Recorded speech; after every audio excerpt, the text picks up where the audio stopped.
Annapoorani super 6 திட்டத்தில் ஆண்டிற்கு 3 விலையில்லா எரிவாயு சிலிண்டர்கள் வழங்கப்படும். வரும் பொங்கல் பண்டிகை ஜனவரி மாதம் முதல் செயலாக்கத்திற்கு கொண்டுவரப்படும். முந்தைய அரசு விவசாயிகளை பெரிய அளவில் பாதிக்கும் வகையிலும் குடியிருப்புகளை அதிக அளவில் அகற்றும் வகையிலும் விமான நிலையத்தை அமைப்பதற்கான முயற்சிகளை மேற்கொண்டது. சென்னை பரந்தூர் மற்றும் அதனை சுற்றியுள்ள 12 கிராமங்களில் அமைய இருக்கும் விமான நிலையத்தை எதிர்த்து போராடும் மக்களுடன் நான் உறுதியாக நிற்கிறேன். விவசாயிகளே நாட்டின் முதுகெலும்பு. இந்த விவசாய நிலங்களை பாதுகாக்க இந்த மக்கள் போராடி வருகிறார்கள். ஏற்கனவே நான் உறுதி அளித்தவாறு பரந்தூரில் புதிய விமான நிலையம் அமைக்க மேற்கொண்ட நடவடிக்கைகள் இந்த அரசால் கைவிடப்படும்.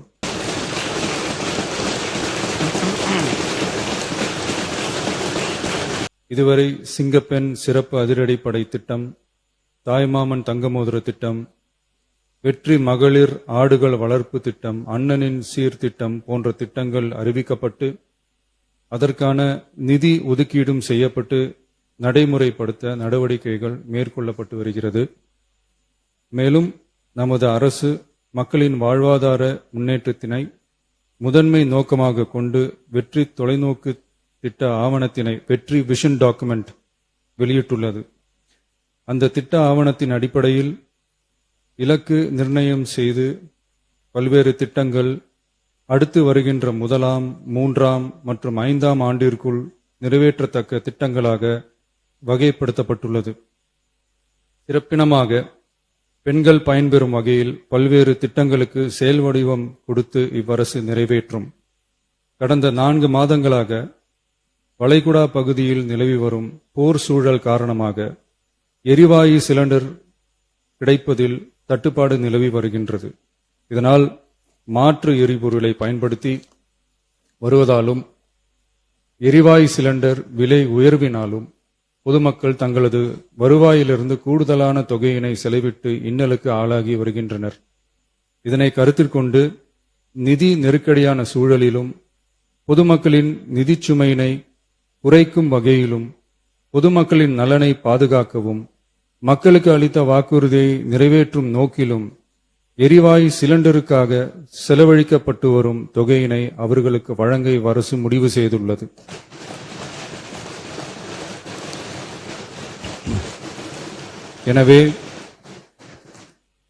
எனவே குடும்பத் தலைவிகள் பயன்பெறும் வகையில் முதல் கட்டமாக அன்னபூர்ணி சூப்பர் 6 திட்டத்தில் ஆண்டிற்கு 3 விலையில்லா எரிவாயு சிலிண்டர்கள் வழங்கப்படும்.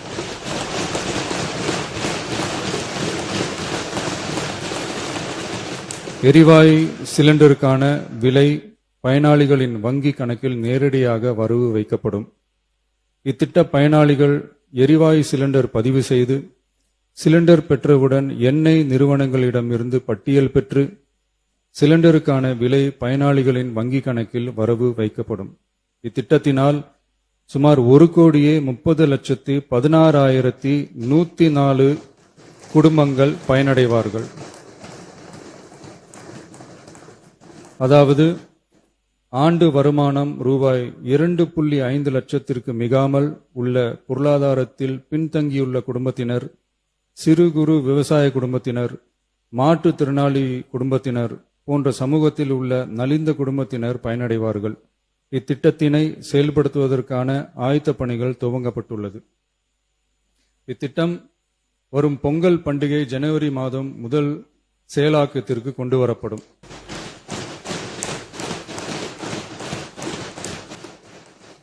இத்திட்டத்திற்காக ஆண்டுதோறும் தோராயமாக 4000 கோடி ரூபாய் ஒதுக்கீடு செய்யப்படும் என்பதை மாண்புமிகு பேரவைத் தலைவர் வாயிலாக இந்த அவைக்கு தெரிவித்துக் கொள்ள விரும்புகிறேன்.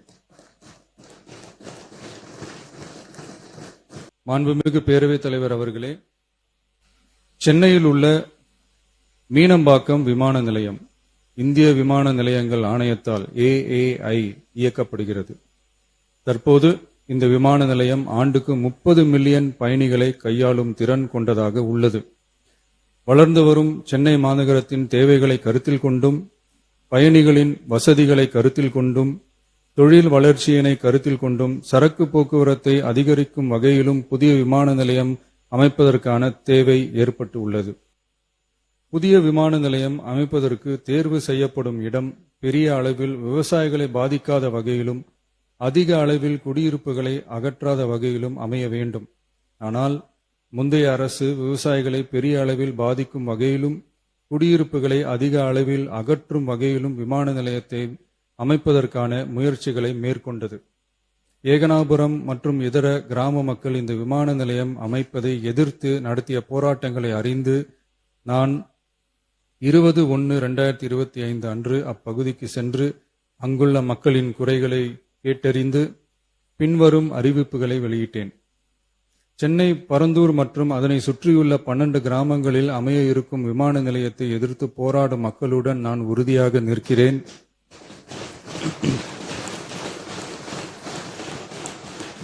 நீண்ட நாட்களுக்கு மேலாக இந்த திட்டத்திற்கு எதிராக போராடி வரும் விவசாயிகளுக்கு எனது ஆதரவை தெரிவித்துக் கொள்கிறேன்.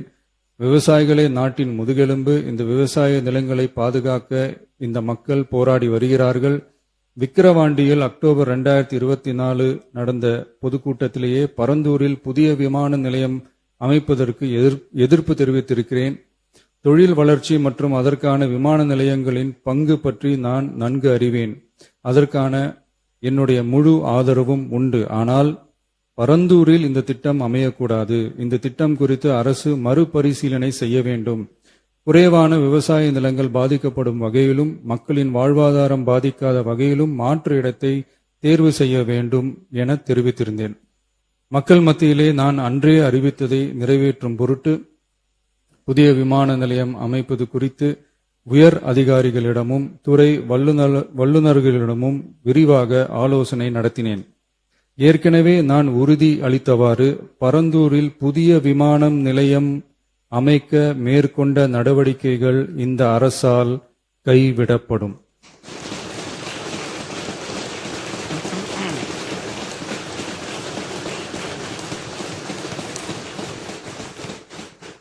துறை சார்ந்த வல்லுநர்கள் மற்றும் கல்வியாளர்கள் ஆகியோர்களிடம் கலந்தாலோசித்து விவசாய நிலங்கள் மற்றும் குடியிருப்புகளுக்கு பெரிய அளவில் பாதிப்பு ஏற்படாதவாறு புதிய விமான நிலையம் அமைப்பதற்கான பொருத்தமான சில மாற்று இடங்கள் தேர்வு செய்யப்பட்டுள்ளன.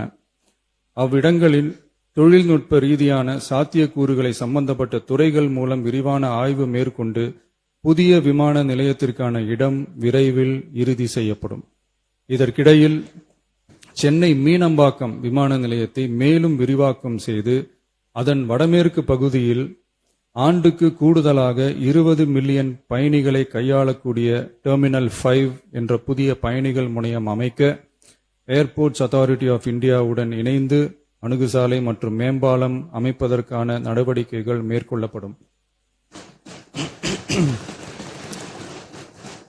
சென்னை மீனம்பாக்கம் விமான நிலையத்தில் தற்போது நடைபெற்று வரும் டெர்மினல் 3 பயணிகள் முனையம் கட்டுமான பணிகள் முடிவுற்ற பின் ஆண்டுக்கு 35 மில்லியன் பயணிகளை கையாளக்கூடியதாக இருக்கும். மேலும் புதிய டெர்மினல் 5 பயணிகள் முனையம் செயலாக்கத்திற்கு பிறகு ஆண்டுக்கு மொத்தம் 55 மில்லியன் பயணிகளை கையாளக்கூடியதாக இவ்விமான நிலையம் இருக்கும்.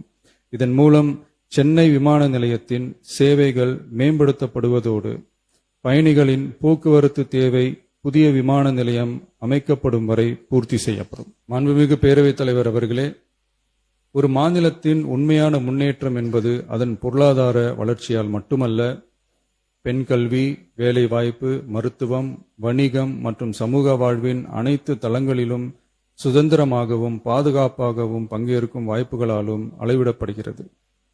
மகளிரின் பயண சுதந்திரம் அவர்களின் பொருளாதார சுதந்திரத்திற்கும் குடும்பங்களின் முன்னேற்றத்திற்கும் அடித்தளமாக இருக்கிறது.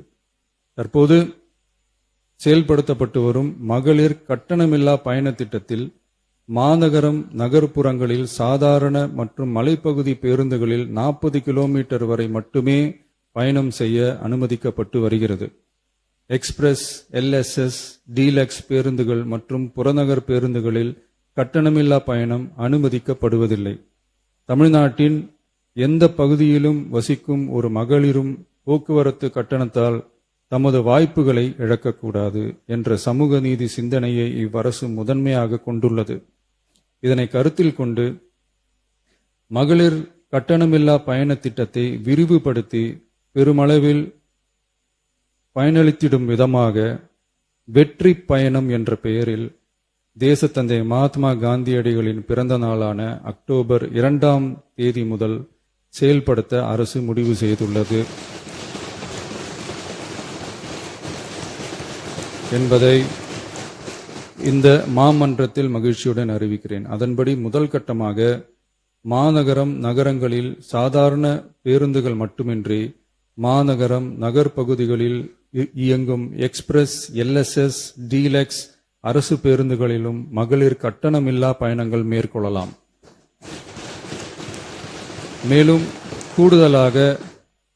மேலும் கூடுதலாக மாவட்டங்களுக்கிடையே பயணம் மேற்கொள்ள ஏதுவாக புறநகர் மற்றும் மலைப்பகுதிகளில் சாதாரண கட்டண பேருந்துகளிலும் மகளிர் கட்டணமில்லா பயணங்கள் மேற்கொள்ளலாம். இத்திட்டத்தில் பயன்பெற வருமான உச்சவரம்போ மற்றும் மேற்கொள்ள விரும்பும் பயண எண்ணிக்கையிலேயோ கட்டுப்பாடுகள் இல்லை. வெற்றி பயண திட்டம் இதர சேவைகளிலும் படிப்படியாக விரிவுபடுத்தப்படும். இதன் மூலம் மாநிலம் முழுவதும் மகளிருக்கான எளிதில் அணுகக்கூடிய பொது போக்குவரத்து வசதி பெருமளவில் கிடைக்கும். இதன் மூலம் மாணவிகள் தொலைதூரத்தில் உள்ள கல்லூரிகளுக்கு செல்லவும், பணியிடங்களுக்கு செல்லவும், மருத்துவம் மற்றும் அத்தியாவசிய சேவைகளுக்கும் கட்டணமின்றி பேருந்துகளில் பயணிக்க இயலும். மாண்புமிகு பேரவைத் தலைவர் அவர்களே, வெற்றி பயணம் என்பது கட்டணமில்லா ஒரு பேருந்து பயணம் மட்டுமல்ல, ஒரு மாணவியின் கல்வி, ஒரு தொழிலாளியின் வேலைவாய்ப்பு, ஒரு தாயின் குடும்ப பொறுப்பு, ஒரு தொழில் முனைவோரின் முன்னேற்றம் போன்றவற்றை உறுதி செய்யும் சமூக முதலீடாகும். தமிழ்நாட்டின் எந்த பகுதியில் வாழ்ந்தாலும் மகளிரின் இயக்க சுதந்திரத்திற்கும் பொருளாதார முன்னேற்றத்திற்கும் அரசு உறுதுணையாக இருக்கும். இத்திட்டத்தின் கீழ் திருநரும் டிரான்ஸ்ஜெண்டர் கட்டணமில்லா பயணங்கள் மேற்கொள்ளலாம். வெற்றி பயணம்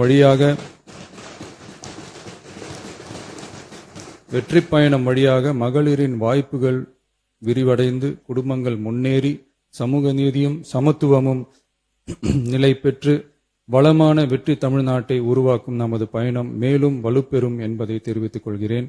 இத்திட்டத்தை செயல்படுத்துவதன் மூலம் ஆண்டுதோறும் தோராயமாக 6000 கோடி ரூபாய் செலவினம் ஏற்படும். நன்றி, வணக்கம்.